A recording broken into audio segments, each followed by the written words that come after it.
Eficácia na comunicação. Parte 1. Falar em público com segurança. Fundamentos da oratória. No passado distante, na Grécia, falar em público confundia-se até com o próprio conceito de democracia. Assegurar os valores democráticos, portanto, ocorria também por parte, ou muito frequentemente, por parte dos grandes oradores. Na antiguidade, grandes oradores como Aristóteles e Cícero são referências permanentes, isso, portanto, antes de Cristo, e depois, já na era cristã, o nome de Quintiliano sempre é lembrado. Então, portanto, temos aí 3 referências históricas cujas contribuições para a chamada oratória, que é a arte do falar em público, essas contribuições permanecem vivas e são, de fato, grandes referências para nós. Na nossa aula, nós vamos conhecer alguns princípios em relação à oratória, a essa arte que se faz cada vez mais presente no ambiente organizacional. A retórica, ao lado da oratória, também é uma arte, um conjunto de fundamentos, de princípios sobre a arte do discurso.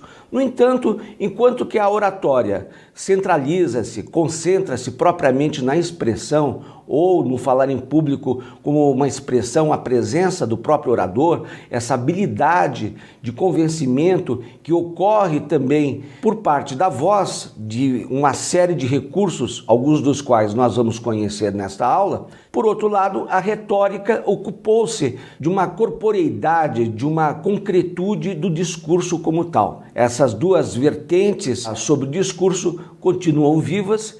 A retórica, sobretudo na segunda metade do século XX, depois de um longo período em que ela foi mais ou menos esquecida, a retórica voltou vivamente ao foco da atenção dos estudiosos. O orador, ele precisa, não é Howard Gardner que diz isso, mas nós visitamos a obra dele para nos servir como referência. O orador tem que ter de forma marcante essas 3 inteligências: uma inteligência linguística, uma inteligência interpessoal e uma inteligência intrapessoal. Este psicólogo famoso, a partir da publicação das chamadas inteligências, as diferentes inteligências, todos os indivíduos são dotados de diferentes inteligências.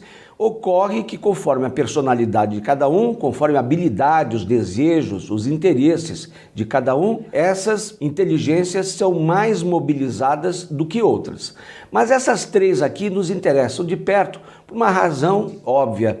A inteligência linguística tem a ver com uma atenção, uma sensibilidade para a palavra escrita, certamente, mas sobretudo talvez para a questão mesmo da sonoridade, da cadência, das pausas, do volume, do colorido oferecido pelo vocabulário e mesmo uma inteligência capaz, em relação ao texto escrito, de se mostrar eficaz na revelação ou na percepção de determinadas características de um determinado texto, um texto literário, por exemplo. Entre essas inteligências, nós já vamos saber até quais são as outras, são 9 inteligências. A primeira que nos interessa é a inteligência linguística, por conta das questões aqui referidas. A outra inteligência é a inteligência interpessoal. Você já sabe a necessidade evidente de se ter uma habilidade no relacionamento com a interação com as pessoas.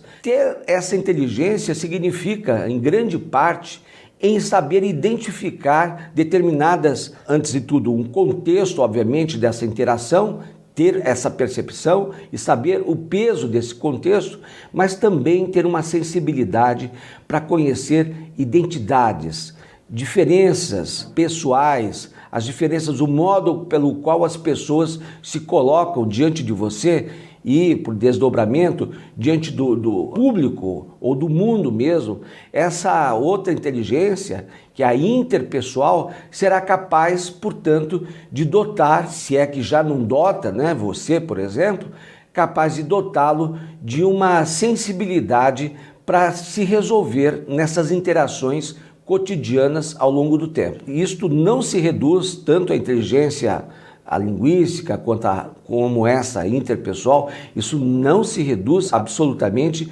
a um manual de autoajuda. Não se trata absolutamente de um conjunto de regras para se criar amigos. Muito pelo contrário, não se vai em busca de um pragmatismo colocado nesses termos. A preocupação do psicólogo é, na verdade, penetrar, aprofundar uma discussão a respeito das personalidades. Essa inteligência intrapessoal é o equivalente pessoal da outra inteligência.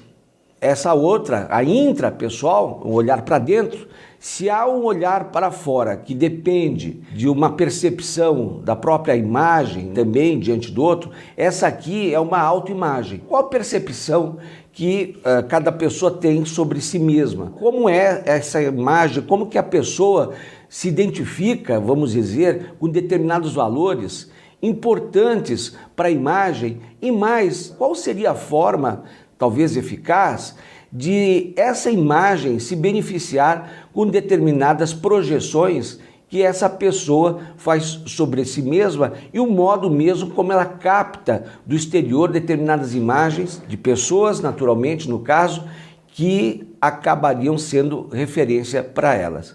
Então, o nosso orador, você, esse orador precisa ter de forma destacada, de forma saliente, essas três inteligências. Essas últimas duas inteligências que aqui aparecem, a naturalista e a existencial, não estavam no primeiro livro do Gardner, então, portanto, ele se limitava a apontar 7 inteligências. Agora são 9. Essa aqui corporal sinestésica, não deixa de ser importante para aquele orador frequente, o orador de palco, por exemplo, aquele que participa frequentemente de palestras, porque prevê-se para esse, nós vamos ver ao longo da aula, uma mobilidade, como que ele se posiciona, por exemplo, em auditórios. E como você sabe, o corpo significa. Então essa percepção, claro que também é importante. Como também, afinal de contas, vamos contextualizar, quem tem essa percepção aguçada, a musical, terá maior consciência,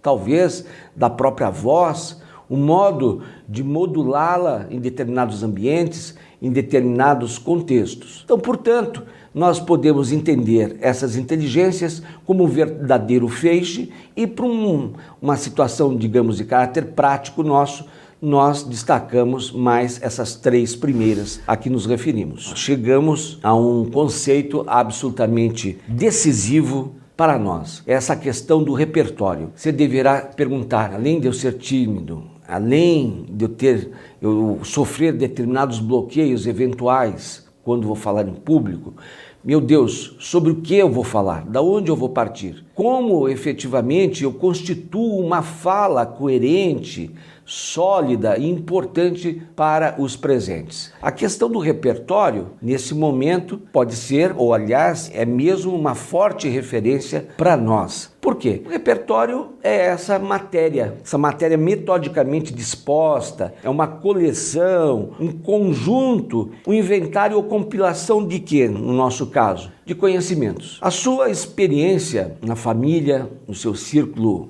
de amizades, a sua experiência na empresa, a sua experiência ganha em muitos anos em bancos escolares, depois na faculdade, nos cursos de especialização, numa pós-graduação, por exemplo, mesmo numa experiência de educação à distância, todos esses itens e vários outros, vamos dizer assim, esse caudaloso mar representado pela memória, tudo isto é um repertório que se aglutina ou que se organiza na sua percepção, na sua mente, na sua consciência.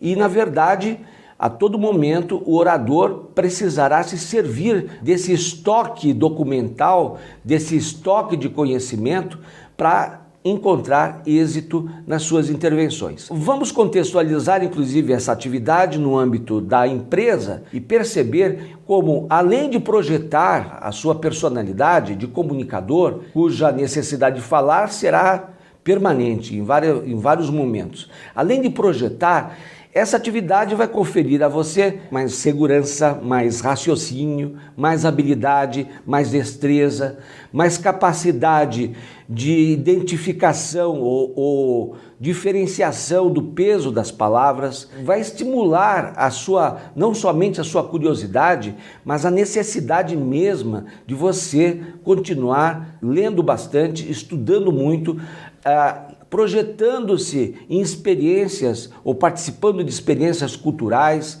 e uma série de outros fatores que não caberiam certamente nesta aula. Falar de cada uma dos proveitos, cada um dos proveitos evocados pela atividade do falar em público. O repertório é resultado do esforço de autoconhecimento, então nós estamos falando de autopercepção e autoconhecimento, já estamos invocando, portanto, duas daquelas inteligências, não é? A intrapessoal, não é? E a interpessoal. De uma determinação em saber de si e saber sobre o mundo, de uma capacidade a um só tempo de reflexão, de projeção e conservação, de uma matéria que se impõe como decisiva e confirmadora de uma existência. No nosso caso, o repertório somos nós mesmos.